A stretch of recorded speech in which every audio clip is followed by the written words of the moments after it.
Get on up to get down in the beat sessions. I am your host, Mitchell Weary. First half of 2021 is in the books, and with that passing of time came a load of marvelous records.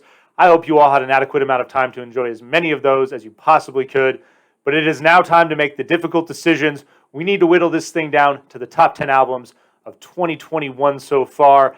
And I always love this time of year. I love how divisive these lists can be. I love how different they all are. It's really cool to read people's different opinions, hear why they feel the way they do about certain albums, what elements grabbed them. And before you call me names and tell me I suck and make fun of my list, please consider throwing your own top 10 in the comments. If you like parts of this list, but you want to make some substitutions, you can do that. If you want to swap stuff around, that's cool too. Please just help me make this video in the comment section the best go-to section for people to find any and all of the best new albums in the first half of 2021. And if you still want to call me names and tell me I suck after that, then by all means, please indulge yourself. But without further ado, let's get into this thing, starting with number 10, the Datsuns' Eye to Eye. It's been 7 years since we've heard from these New Zealand rockers, but the wait was well worth it. They return at the peak of their powers with a fury. This is definitely their best album to date. Big, classic, hard-rocking sound that's driving this thing. Think of Black Sabbath, Deep Purple, Iggy Pop and the Stooges. And they're not afraid to incorporate a little glam rock. Think of David Bowie, T-Rex, bands of that nature. And I absolutely love the production on this record. There's big, fuzzy, chugging guitar grooves that drive the rhythm of this record. But the Datsuns love their guitar solos, and this record is littered with them. They sound clean, they sound crisp, and the two elements coming together make this one of the best sounding rock and roll records of 2021. Key tracks include White Noise Machine and Brain to Brain. Next on the list at number 9 is Valerie June with The Moon and Stars, Prescriptions for Dreamers. If you're not familiar with Valerie, you need to drop what you're doing and check her out right now.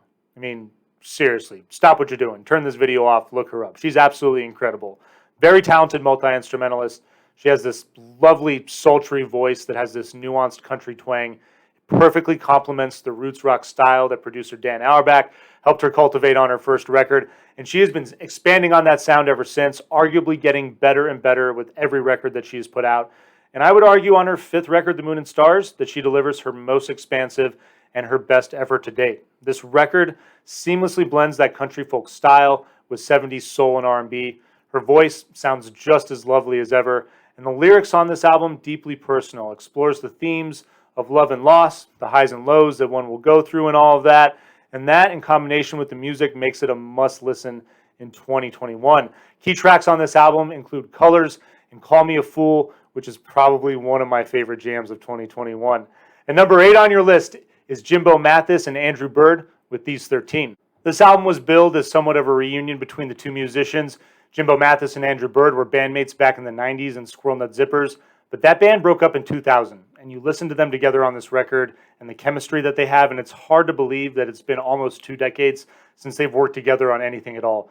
These 14 songs are beautiful, though, and together as an album, they make one of the best listening experiences of 2021. The standout feature of this record is the harmonies between Mathis and Bird. Their voices together on every single song sound absolutely amazing, and those melodies and those harmonies that they create, the lyrics tell these amazingly vivid stories in the folk tradition. Just so well done all around. Musically, this album, very simple, but it's why it's so elegant. Mathis on his guitar, Bird on his violin, both masters of their respective instruments. This album is a must listen. The standout tracks include Sweet Oblivion and Stonewall, 1863. Coming in at number 7 on your list is Wolf Alice with Blue Weekend. What began as a folk duo has evolved into one of the best alternative rock bands to emerge in the last decade. And on their 3rd record, Wolf Alice delivers their best material to date. Blue Weekend finds this band hitting its stride, really coming into their own, and they're having a ton of fun in the process of doing so. Lead singer Ellie Rosell talks about the creation of this record, how her and her bandmates kept open minds, and how nothing was off limits. And what you get is a record that runs the gamut of the rock and roll spectrum. You have hard-hitting punk rock sounding tracks on one end, ethereal shoegazy tracks on the other, and everything in between. There's tons of great guitar riffs on this album. Ellie Rosell's voice sounds amazing, and I cannot wait to see these guys on tour. Key tracks on this album include Smile and How Can I Make It Okay. Coming in at number 6 is Queen Irby with A Woman. I still can't believe more people don't know who the Queen is. This woman is absolute fire and arguably one of the busiest people in the music industry. Originally part of the duo Carmen, they went on hiatus back in 2017, and the Queen has been riding solo ever since, producing 9 EPs for a total of 45 songs over the last 4 years. She has proven herself to be one of the most prolific and talented artists out there, and I absolutely love her infectious and funky style of pop, R&B, soul, and hip-hop. She has an incredible voice, and this woman can rap fast. I mean, to the tune of making Busta Rhymes blush. You absolutely have to check her out. Key tracks on this album include Juice and Naughty Girl. Number 5 on your list is Sleaford Mods with Spare Ribs. Now, I know I'm late to the party on this one because these guys have been making music together for a while now, but Sleaford Mods are my favorite discovery of 2021, and Spare Ribs deserves all the critical praise that it has been given. These guys brilliantly combine 60s mod rock, basically the origins of punk, with hip-hop and electronic music.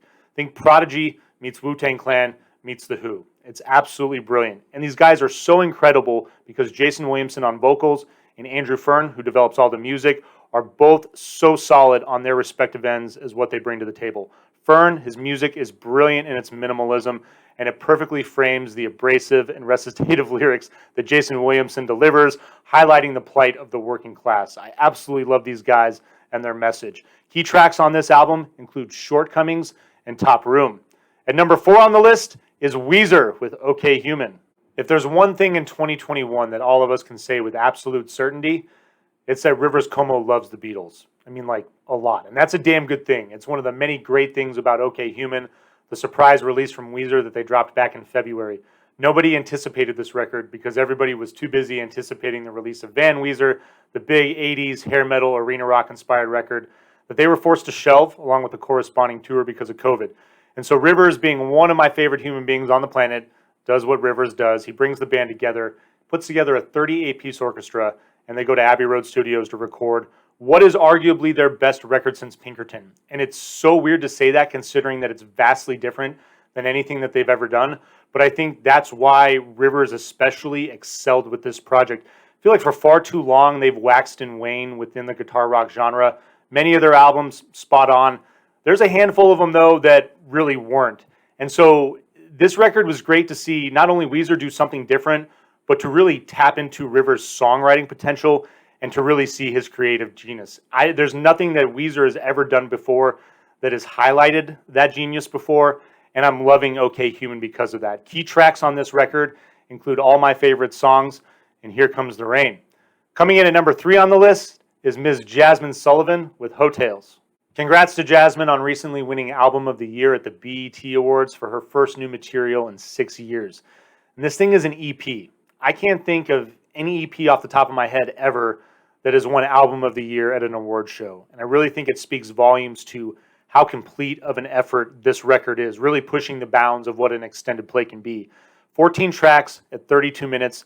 There's 6 spoken word interludes that capture the essence and perspective of different women. And then the other 8 songs flesh those monologues out into character studies in this soulful, beautiful R&B music. There's this excellent trap element that she incorporates into these songs. But overall, the songwriting is intricate, the production is methodical, and her voice is absolutely stunning on this project. You need to listen to this EP if you haven't checked out Jasmine yet. Key tracks on this album include Pick Up Your Feelings and Girl Like Me. At number 2 on the list is St. Vincent with Daddy's Home. One of the most anticipated records of the year, did not disappoint, and you can make a strong case that this is St. Vincent's best record to date. At the very least, it's a fun debate to have because you can't accuse her of making 2 records ever that sound the same. On Daddy's Home, she's drawing influence from that retro pop, funk, and rock and roll that drove the sound of the 70s and is truly excelling within this wheelhouse. She's even playing the sitar on this record. Truly a testament to how talented of a multi-instrumentalist she is. That's not something that you just pick up casually and play. This record has lovely melodies, deep grooves, and rich textures that you're going to enjoy listening to on repeat for months and years to come. Key tracks on this album include Down and Pay Your Way in Pain. And with that said, it is time to reveal the number 1 album of 2021 so far, and that belongs to Tyler, the Creator, with Call Me If You Get Lost. And there's no doubt in my mind that Tyler has earned the number 1 spot on this list with this record. On Call Me If You Get Lost, we have witnessed a master of his craft a masterpiece. This record is sheer brilliance, absolutely mesmerizing from start to finish. From the music, to the wordplay and the rhyme schemes, the production, the unconventional song structure, and the way that Tyler seamlessly incorporates an infinite number of styles and genres into a hip-hop driven sound. All of these elements together make Call Me If You Get Lost the best record of 2021. And I know that there are a lot of artists out there that are doing very similar things to what Tyler's doing on this record, but let's be real. He just does it better by far than all of these other individuals. Makes me super stoked about his career. Cannot wait for his next record to come out, but in the meantime, I'm glad that we have this album to hold us over. And that's my story, and I'm sticking to it. That's the top 10 albums of 2021 so far for the Beat Sessions. These are my notes from the first half of the year. Retired. They're done. Please share this video, like it as well. Subscribe to the channel, check out the live show on Sunday nights, and we will see you next time on the Beat Sessions.